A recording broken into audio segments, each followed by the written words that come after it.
Hello everyone, I hope you guys are having a good Friday. It's August 14th, and today we're going to be talking about the tropics and the severe weather. But yeah, normal uploads are going to be resuming. I have not been able to upload for the past 2 days for several reasons. Most of them relate to school.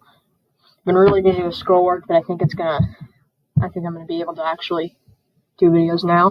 But yeah, so today we're going to be talking about the tropics. The tropics are starting to get active. And we're going to be talking about the severe weather because today could be a potential severe weather outbreak.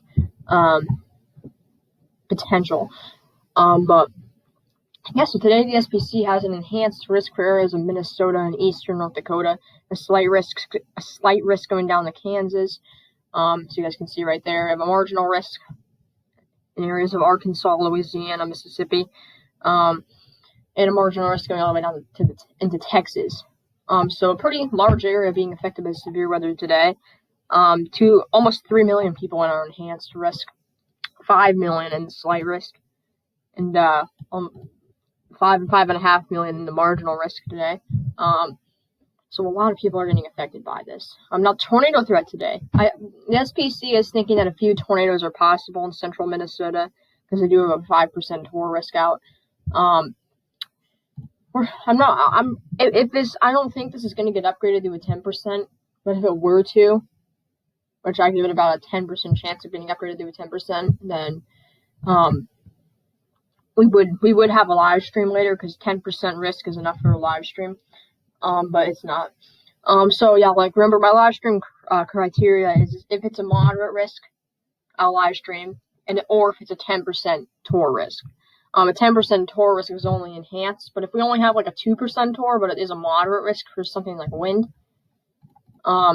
we would have a live stream. But I do not expect today to go moderate. 30% wind threat and 15% significant hail threat today. Tomorrow it's a little bit quieter. We just have 4 marginal risks. In day 3, it's fairly quiet other than areas in the northeast and the areas in northeastern Mexico, or the mountains. Now let's start looking at what's going to happen today. So this is one model here. We're going to be looking at 2 models today. So right now we have some convection in this area going on right now. We actually had a tornado warning. I don't know if it's still there in southeastern North Dakota. But later this afternoon, you guys can see how the wind direction changes. That's our cold front right there, as we see winds are out of the southwest in front of it, and on the back side of it, they're out of the northwest. So right there, you can see it collides, and we start to see some storms trying to pop up along it. It seems like we have a warm front right here. I think that's where our warm front's actually positioned. I think that's what's spawning our morning convection. It might be a stationary boundary, actually. And as we go later, we can see by around 18Z, right, we can see kind of on the northern edge of the cold front, where we have more, not really but where we have everything is aligning, the jet stream and stuff. We have some storms firing off at around 2 p.m. And we can see our cold front's right here. We have some showers in front of it. We go later. Let's go to 20Z. This is now 4 p.m. This is actually 3 p.m. You can see we have a large line of storms going through western Minnesota in our 5% TOR risk, maybe an embedded supercell or two. I don't think today's going to be a supercell day. You can see that as we go later tonight, it's going to extend further to the south. I do not think the tornado risk is high down towards Iowa, Nebraska. There's not a whole lot of shear down there, but I do think it's decent in Minnesota. And we see it'll go through Minneapolis at around 6 to 8 p.m. is when I would watch for it. You can see it smashes Minneapolis pretty hard. So yeah, pretty strong line of storms today.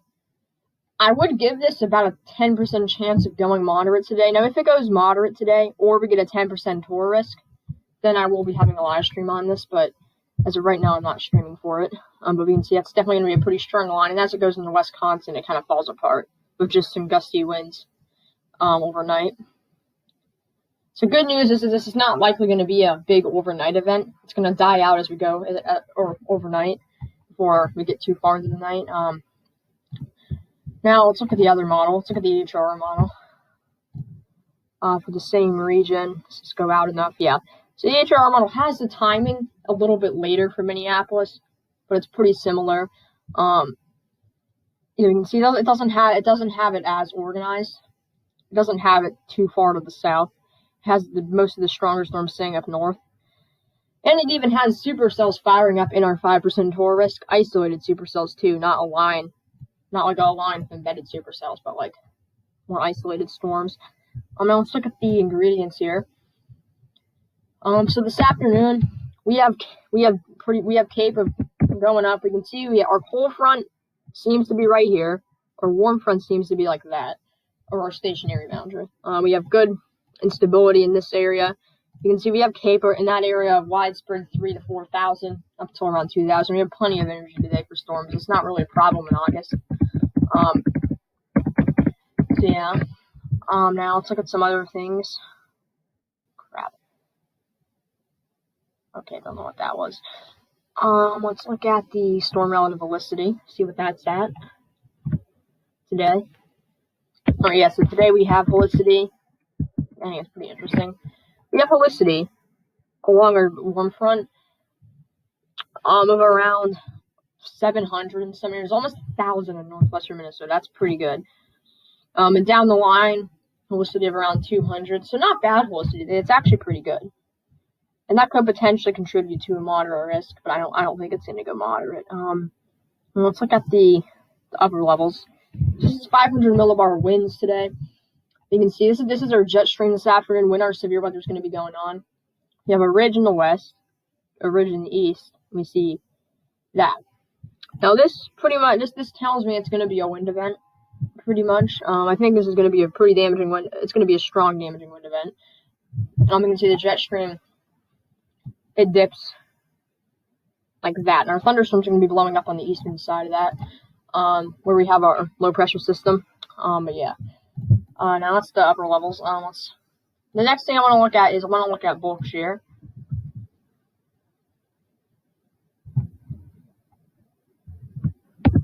And sorry I did not make any. I would make a severe thunderstorm outlook today. I would make my own outlook, but I didn't have time today because I still have school. It's a Friday. But yeah. So we go out later. We have bulk shear, pretty high values.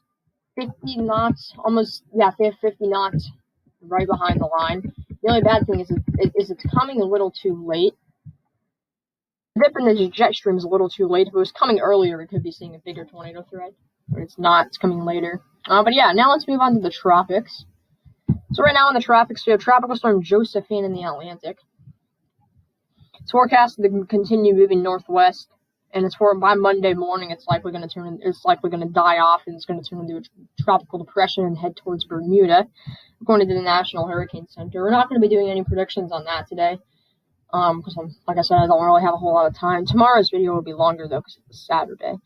Yeah, and then we have an area on the east coast here, 50% chance of forming in the next 5 days. So this is an area to watch. You can see it right there. That's our disturbance. It's moving. We're going to be seeing it this way. And that's going to be the area we're going to want to watch for it. Yeah, right there. And then in the Eastern Pacific, it's very active. Right now we have this.